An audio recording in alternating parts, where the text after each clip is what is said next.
Le long-métrage Crépuscule pour un tueur de Raymond Saint-Jean prend l'affiche le 10 mars et on s'entretient justement avec le réalisateur Raymond Saint-Jean. Bonjour. Bonjour. Mais je suis contente de pouvoir vous parler. C'est un film vraiment intéressant que vous venez de préparer et que vous allez lancer dans les prochains jours.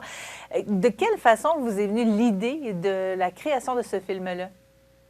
Ouais, ben moi, il y a quelques années, j'ai fait beaucoup de documentaires dans ma vie. Je suis reconnu comme un réalisateur de documentaires. Il y a quelques années, j'ai eu l'idée de revenir à la fiction. J'avais fait quelques films de fiction dans ma vie, surtout des moyens-métrages. Là, je savais que je m'embarquais dans, si on comprend, l'écriture du film, le financement, la production, évidemment, toute la post-production. C'est plusieurs années de travail où j'allais à devoir porter devant moi, avec moi, ce film sur mes épaules. Donc, il faut être motivé. Il faut travailler avec des sujets dans ce temps-là qui nous intéressent, qui nous passionnent. Moi, quand j'étais jeune, j'aimais beaucoup toute ma vie, j'ai toujours aimé ce genre de film-là, ce qu'on appelle les drames criminels ou les films de gangsters. Puis jeune, je connaissais un peu l'histoire des Frères Dubois, l'histoire de Donald Lavoie. Il y avait à l'époque, la scène criminelle était vraiment très couverte par les journaux comme Photopolis, Allopolis, même le Journal de Montréal occupait énormément d'espace à ces histoires-là parce que la criminalité euh, des crimes organisés les groupes organisés étaient très importantes à Montréal, puis il y avait énormément d'homicides aussi. Juste en 1976, on dit qu'il y a eu 106 meurtres sur l'île de Montréal, ce qui est un sommet au 20e siècle. Donc, il y avait là une matière que moi je trouvais intéressante. Puis quand plus tard est arrivé, vers la fin des années 70, début des années 80, quand le personnage de Donald Lavoie a été connu parce qu'il avait décidé de témoigner contre ses associés, là, il y a eu des livres qui ont été publiés. Donc, j'étais déjà en connaissance je connaissais déjà ce récit-là. Puis quand est arrivé le temps de faire un film, je disais, je vais aller plonger dans des choses qui m'intéressent. C'est une histoire qui n'a pas été racontée. C'est une histoire qui mérite d'être racontée aussi à cause du personnage, qui est un personnage très fort. C'est un type qui a fait des entrevues à la télé, il avait une personnalité très forte, un certain charisme. Aussi parce que c'est autour de lui que s'est organisé les premiers programmes de protection des témoins qui n'existaient pas à l'époque. C'est aussi un des premiers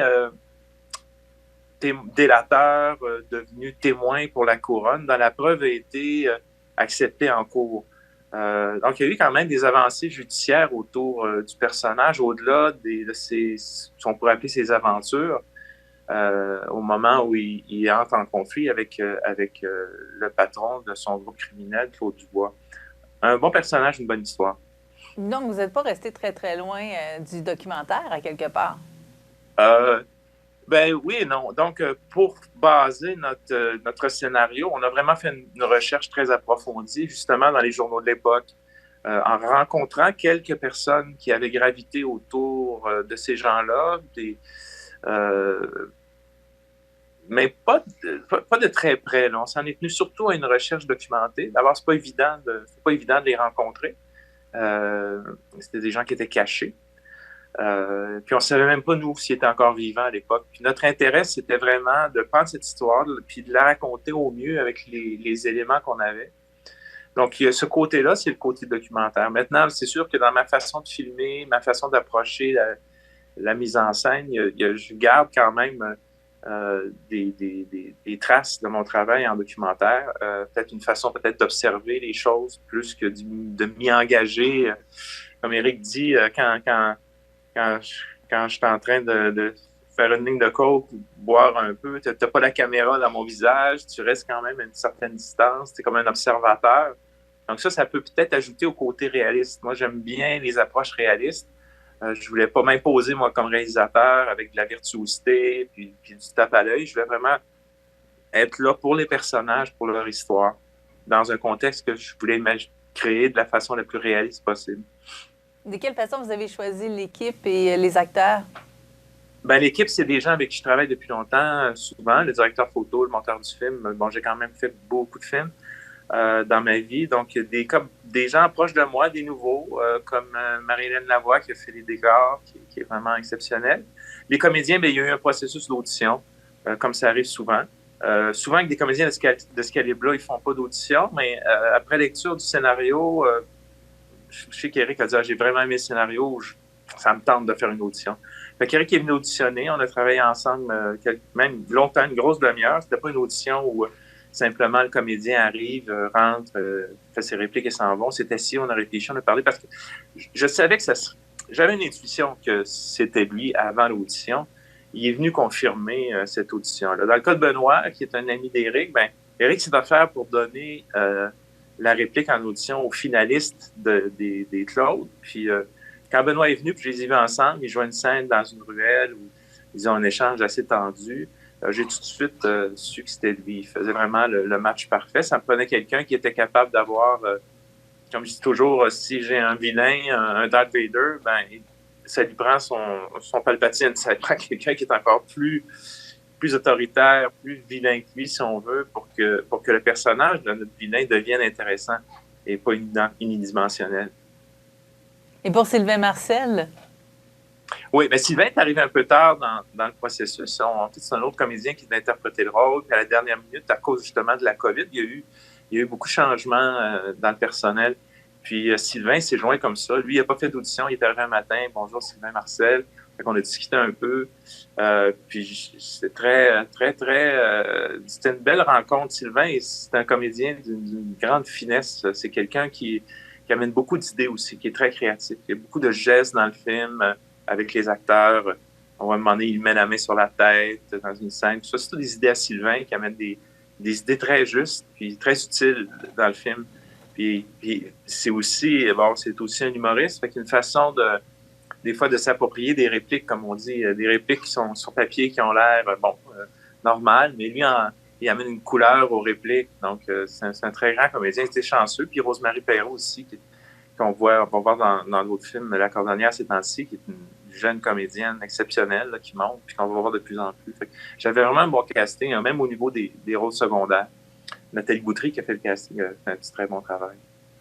Alors, on parlait de Crépuscule pour un tueur de Raymond Saint-Jean avec Raymond Saint-Jean, justement. Donc, si vous voulez découvrir cette histoire de tueur à gages qui se déroule dans les années 70, histoire de Donald Lavoie. D'ailleurs, vous pouvez trouver des photos du véritable Donald Lavoie. Et il y a une partie à la fin qui est pratiquement du documentaire, là, si je peux dire. Oui. On a reproduit une entrevue. Ça aussi, vous pouvez le trouver. On a qu'à taper Hitman. C'était l'émission de Fifth Estate à l'époque. Puis vous avez l'entrevue intégrale avec Donald qui est en ligne. Alors ça, c'est vraiment captivant. Puis c'est amusant. J'invite les gens, après le film, nous, on a refait des extraits de cette entrevue-là, à aller revoir le vrai. C'est toujours intéressant de comparer les deux. Oui, absolument. Et une fiction, certes, mais qui nous raconte aussi une partie de notre histoire. Merci beaucoup, Raymond Saint-Jean, d'avoir été avec nous. Ça me fait plaisir. Tonight we'll meet, for the first time on television, one of Montreal's most notorious underworld hitmen. I found it so easy. A man's life is so easy to take away. Personne d'autre qui est au courant. Et je sais que toi, je peux te truster. Pas Frankie, ça? Cash ou pas cash, je veux plus y voir la face à Pelletier. Arrête de freaker, là. Je veux savoir ce qui arrive avec le cash. C'est qui ce gars-là? Pelletier? Ils disent que la fille a reçu 20 coups de couteau. Depuis quand tu vis cette torchon-là, toi? Mais c'est une façon comme l'autre de savoir ce qui se passe avec toi. Dans le fond, toi, c'est Dubois puis sa gang, ta vraie famille, hein? Hey, réveille! Votre père, c'est à peu près la pire affaire qui est arrivée dans notre vie. Ton frère a appelé. Il dit qu'il est sur un gros coup. Pas besoin de cash, faire un deal. Pas pour ça, tu me verras plus. Combien t'as besoin? Ton frère, il est pas très stable, Donald. C'est le temps de faire un exemple. Demande-moi pas ça. Passez les pas! Il est pas fini avec!